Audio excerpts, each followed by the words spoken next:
യേശുവിൻ്റെ സമാധാനം നമ്മുടെ ഹൃദയങ്ങളെ ഭരിക്കട്ടെ.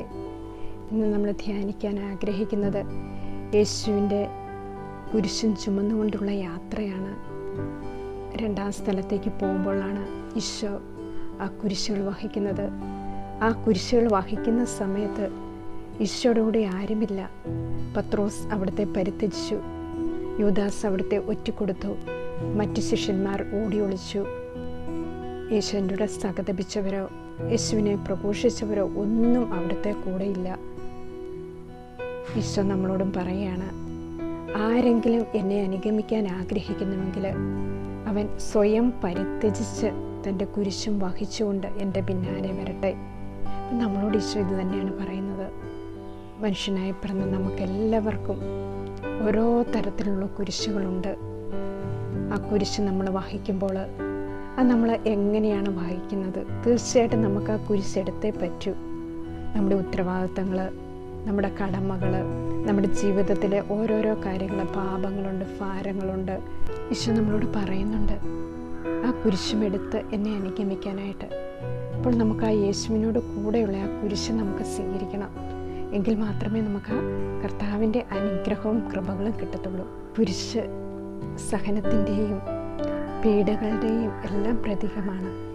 ഇസ്രായേൽ ജനത്തിൻ്റെ യാത്രയിൽ ഇസ്രായേൽ ജനം ദൈവത്തെ ആരാധിക്കാൻ പോകുമ്പോൾ അവരൊത്തിരിയേറെ വേദനകൾ, കഷ്ടതകൾ, ബുദ്ധിമുട്ടുകൾ, യുദ്ധങ്ങൾ, പ്രതിബന്ധങ്ങൾ, ഇതിനെല്ലാം തരണം ചെയ്തുകൊണ്ടാണ് അവർ കുരിശും വഹിച്ചുകൊണ്ട് ദൈവത്തിൻ്റെ പിന്നാലെ യാത്ര ചെയ്യുക.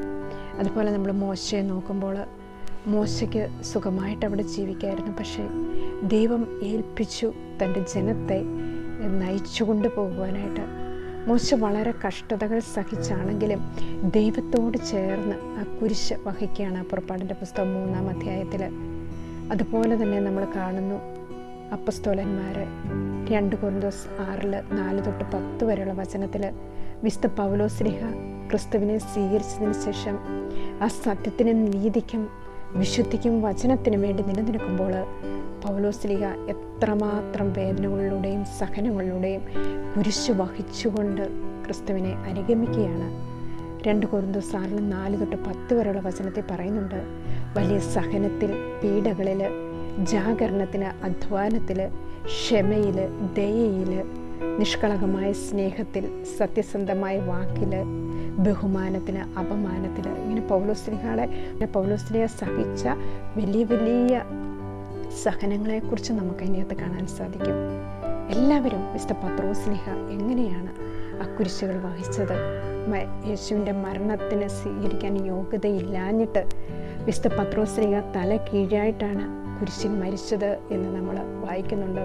അതുപോലെ തന്നെ രോഗത്തിലും പീഡകളിലും എല്ലാം വേദനിച്ച ജോബിനെ നമ്മൾ ബൈബിളിൽ കാണുന്നുണ്ട്. അതുപോലെ തോബിത്തിനെ കാണുന്നുണ്ട്. തോബിത്തെല്ലാം ദൈവഭക്തരായിരുന്നു. അവർ ആ കുരിശ് വഹിച്ചത് ദൈവത്തോടു കൂടെയാണ്. ദൈവത്തെ അവർ മഹത്വപ്പെടുത്തി. കർത്താവ് തന്നു, കർത്താവ് എടുത്തു, കർത്താവിൻ്റെ നാമം മഹത്വപ്പെടട്ടെ എന്ന് പറഞ്ഞാണ് അവരെല്ലാം ചെയ്തത്. തോബിത്താണെങ്കിലും തോബിത്തിൻ്റെ ജീവിതത്തിൽ എല്ലാം നീതിക്കും സത്യത്തിനും വേണ്ടിയാണ് അദ്ദേഹം ചെയ്തത്. അവസാനം അദ്ദേഹം രോഗിയായപ്പോഴും കുരിശുകൾ അദ്ദേഹം വളരെ സന്തോഷത്തോടെ സ്വീകരിച്ച് എപ്പോഴും ദൈവത്തിന് കൃതജ്ഞത അർപ്പിക്കുന്നുണ്ട്. അതുപോലെ തന്നെ വന്ധ്യതയിലൂടെ കടന്നുപോയ അനേകരെ നമ്മൾ വിശുദ്ധ ഗ്രന്ഥത്തിൽ കാണുന്നുണ്ട്. സാറ, റബേക്ക, ഹന്ന, സാംസന്റെ അമ്മ എലിസബത്ത്. പുതിയ നിയമത്തിൽ നമ്മൾ എലിസബത്തിനെ കാണുന്നു. എലിസബത്തും പ്രായമായതിനു ശേഷമാണ് ഒരു കുഞ്ഞിനെ ദൈവം കൊടുക്കുക. ഇവരെല്ലാം ആ കുരിശുകൾ എടുത്ത് ദൈവത്തോട് കൂടെ ചേർന്നാണ് ആ കുരിശുകൾ വഹിച്ചത്. നമ്മളും ഈ കുരിശുകൾ വചനത്തോട് ചേർന്ന്, ദൈവത്തോട് ചേർന്ന് നമ്മുടെ ഈ അനുദിന ജീവിതത്തിൽ ഉണ്ടാകുന്ന കുരിശുകൾ നമ്മൾ സ്വീകരിക്കണം. അതുപോലെ തന്നെ യോനാ പ്രവാചകൻ്റെ യാത്ര. ഇഷ്ടമില്ലാത്ത ഒരു സ്ഥലത്തേക്ക് ദൈവം അയക്കുകയാണ്. യോന പോകാൻ മടിച്ചെങ്കിലും ദൈവത്തിൻ്റെ കൽപ്പന അനുസരിച്ച് അദ്ദേഹത്തിന് പോകേണ്ടി വരികയാണ്.